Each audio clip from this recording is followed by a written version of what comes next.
Hi guys, this is me Preeti Rao Saxena on the my YouTube channel student foundation. आज की हमारी topic है कि इम्परेटिव सेंटेंस का इनडायरेक्ट स्पीच बनाना। तो इम्परेटिव सेंटेंस मतलब होता है कि ऐसा सेंटेंस जिसमें तीन चीज़ें शो करती हैं, यानी कि पहला रिक्वेस्ट, दूसरा ऑर्डर और तीसरा जो है एडवाइस, यानी कि आदेश, सलाह और प्रार्थना। तीन चीज़ें होती हैं, यानी कि जब तीन सेंटेंसेस यानी कि 3 टाइप्स के सेंटेंसेस आते हैं तो इनका जो है तरीका भी अलग होता है बनाने का, यानी कि इनडायरेक्ट स्पीच बनाने का तरीका भी अलग होता है। तो सबसे पहले हम बताते हैं कि जो सेंटेंसेस का भाव, यानी कि उसका जो है भाव अगर वो ऑर्डर का प्रकट करता है तो उसका जो है इनडायरेक्ट स्पीच कैसे बनाएंगे। तो हम सबसे पहले बताते हैं ऑर्डर का। तो जैसे एग्जाम्पल में, यानी कि अगर इनडायरेक्ट स्पीच बनाएंगे तो सेड को यू आर ऑर्डर्ड में चेंज कर देंगे और कंजक्शन टू का यूज़ करेंगे। तो पहला सेंटेंस जैसे बताते हैं कि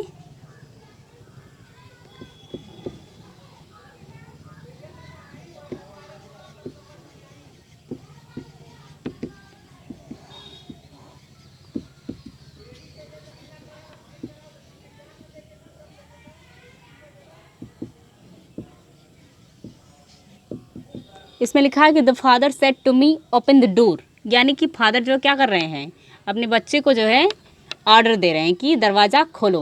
तो क्या हो जाएगा, सेड टू को बदलेंगे यू आर ऑर्डर्ड में। द फादर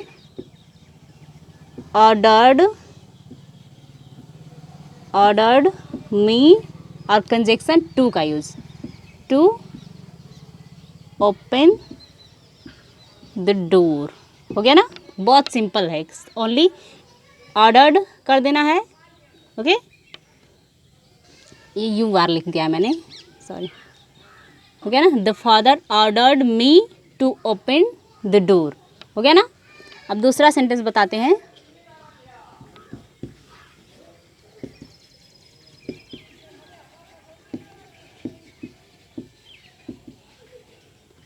मस्क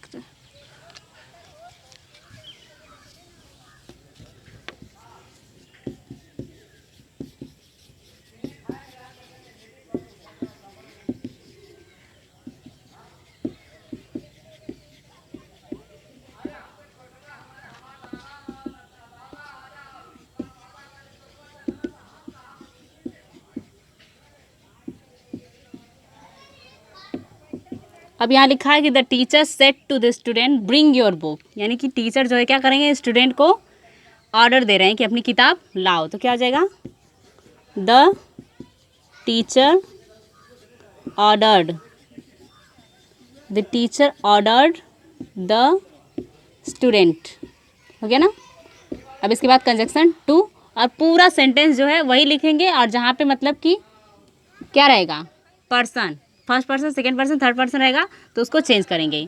तो क्या हो जाएगा, the teacher ordered the student to bring. हो गया ना, टू ब्रिंग, और योर स्टूडेंट के अनुसार चेंज करेंगे तो क्या आ जाएगा, हिज बुक।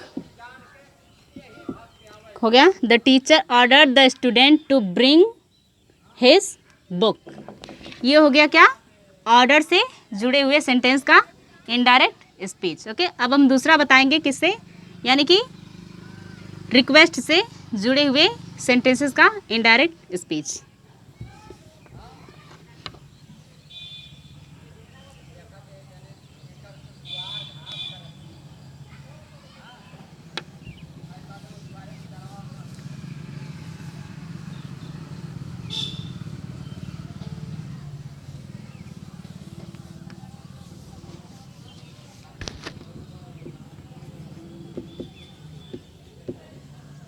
यानी जिसमें रिक्वेस्ट प्रकट होगा तो उसमें क्या कर देंगे, रिक्वेस्टेड कर देंगे, और कंजक्शन टू का ही यूज़ करेंगे। यानी हर जगह कंजक्शन टू का ही यूज़ होगा, और बस चेंज क्या होगा, ऑर्डर रहेगा तो ऑर्डर्ड हो जाएगा, रिक्वेस्ट रहेगा तो रिक्वेस्टेड हो जाएगा, और जो है एडवाइस रहेगा तो एडवाइस्ड होगा। ओके, तो दूसरा बताते हैं रिक्वेस्ट का।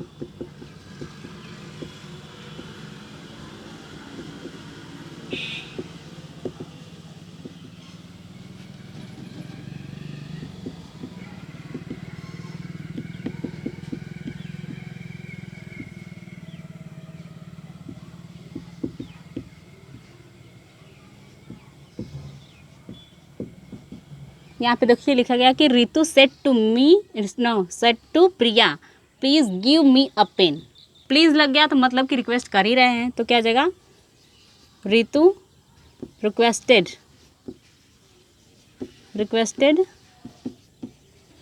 प्रिया, हो गया ना। रितु रिक्वेस्टेड प्रिया, और प्लीज़ को हटा देंगे, ओके। तो क्या करेंगे, गिव मी अ पेन, तो हो जाएगा requested Priya to give me का क्या हो जाएगा, फर्स्ट पर्सन है, प्रिया के अनुसार बदलेगा, यानी दोनों तो नाम ही दिया गया है ना, दोनों को सी कहेंगे अगर प्रोनाउन बनाएंगे तो यहाँ पे लिखेंगे हर, यहाँ ब्रैकेट में नाम लिख देंगे कि किसके लिए यूज़ किया गया है हर को, प्रिया के लिए, ओके, हो गया ना। To give her a pen, हो गया ना। Ritu requested Priya to give her a pen, यानी कि प्लीज़ या फिर काइंडली आएगा तो क्या करेंगे, रिक्वेस्टेड में चेंज कर देंगे सेड टू को, और कंजक्शन टू ही रहेगा, और प्लीज़ काइंडली को हटा दिया जाएगा। अब तीसरा बताते हैं एडवाइस से जुड़ा हुआ।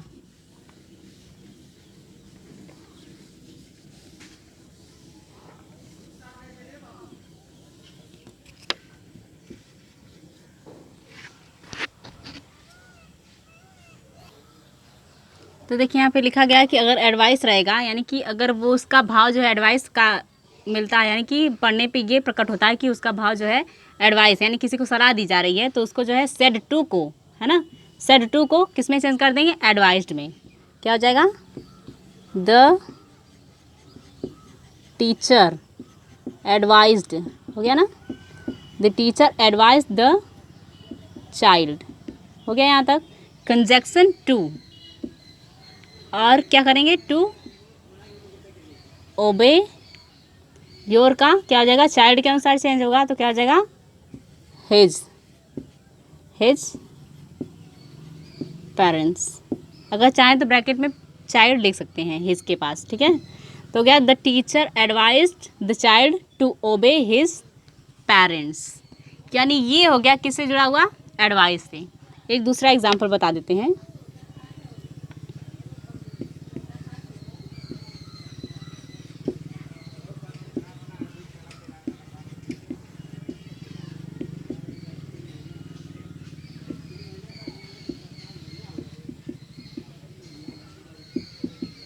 लिखा है कि the mother said to me respect them, तो क्या आ जाएगा, the mother advised me to respect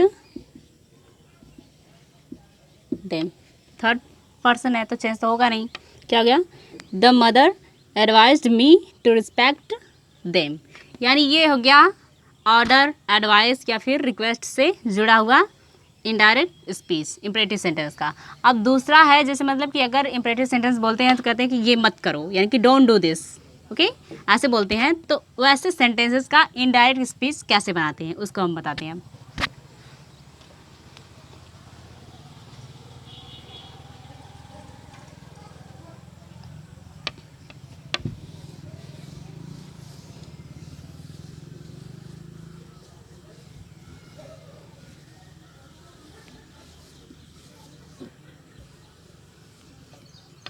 तो देखिए अगर कोई भी सेंटेंस डोंट से शुरू होता है तो जब हम उसका इनडायरेक्ट स्पीच बनाएंगे तो क्या करेंगे, यानी कि सेड टू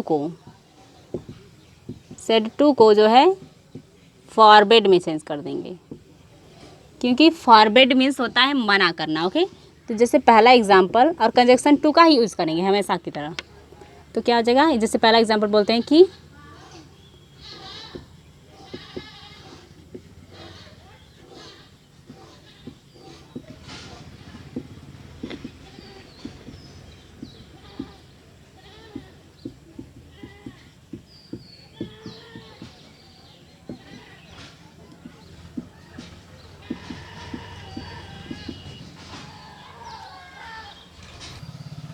यानी देखिए लिखा है कि the teacher said to the children don't make a noise, यानी कि टीचर जो है मना कर रहा है कि शोर मत मचाओ। तो क्या करेंगे, लिखेंगे द टीचर और सेड टू को बदल देंगे फॉरबिड में। फॉरबिड मतलब मना करना, फॉरबिड द चिल्ड्रेन, हो गया ना, द चिल्ड्रेन टू, डोंट को हटा देंगे, okay, don't to make a noise, यानी कि इसका जो है क्या हो जाएगा, यानी मीनिंग इसकी क्या हो जाएगी, द टीचर फॉरबिड, यानी टीचर ने जो है मना किया द चिल्ड्रेन, बच्चों को, टू मेक अ नॉइस, शोर मचाने से, यानी कि टीचर ने जो है बच्चों को शोर मचाने से मना किया। इसको एक तरीका और बनाने का, यानी कि वो तो ऑर्डर भी दे रहा है एक तरीके से ना, तो जब ऑर्डर करेंगे यानी कि the teacher ordered the children to, जब ऑर्डर्ड करेंगे तो टू के बाद नॉट लगाना पड़ेगा, नॉट मेक अ नॉइस, हो गया। देखिए यानी कि जब हम ऑर्डर्ड करेंगे तो टू के बाद नॉट लगाना पड़ेगा, लेकिन अगर फॉरवर्ड करेंगे तो टू के बाद नॉट का यूज़ नहीं करेंगे, यानी कि अगर चाहे इस तरीके से बनाएं चाहे इस तरीके से बनाएं, दोनों तरीके से सही होगा इनडायरेक्ट स्पीच, ओके। यानी कुछ और सेंटेंसेस बता देते हैं इसी पे, फॉरवर्ड पे।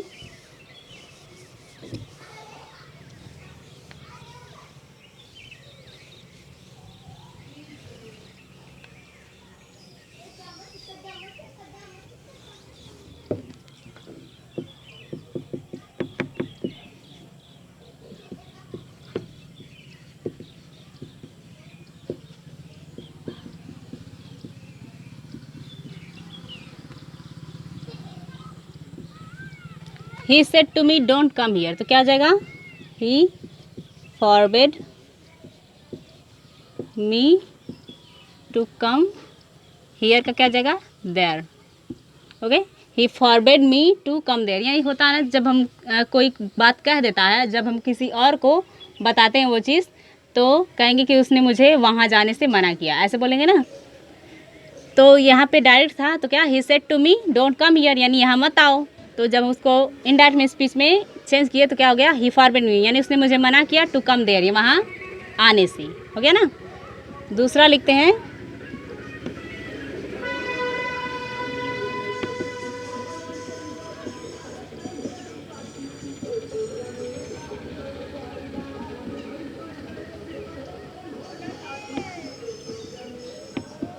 क्या लिखा कि you said to him don't tease him, यानी कि उसने उससे कहा कि उसको मत चिढ़ाओ, तो क्या आ जाएगा, यू फॉरबिड